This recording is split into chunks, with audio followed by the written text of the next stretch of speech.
ভাইয়া আপনারা দাঁড়ান।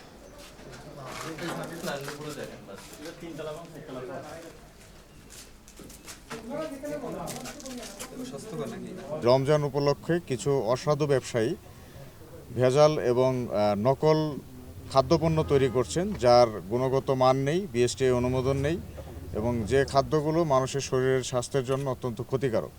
তো এই ধরনের তথ্যের উপর ভিত্তি করে আমরা আজকে বাকুলিয়ার এই শান্তি সওদাগর গলি এলাকায় অভিযান পরিচালনা করি।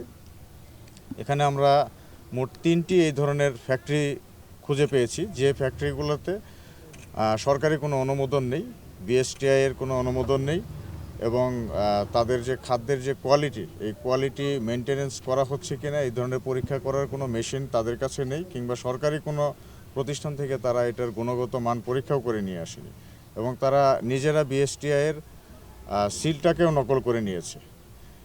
এই ধরনের কার্যক্রম করে প্রথমত তারা সরকারের ট্যাক্স ফাঁকি দিচ্ছে এবং ভেজাল খাদ্য উৎপন্ন করে তারা এই খাদ্যগুলোকে বাজারে বিপণন করছে এবং যে কারণে মানুষের শরীরের ক্ষতি হচ্ছে।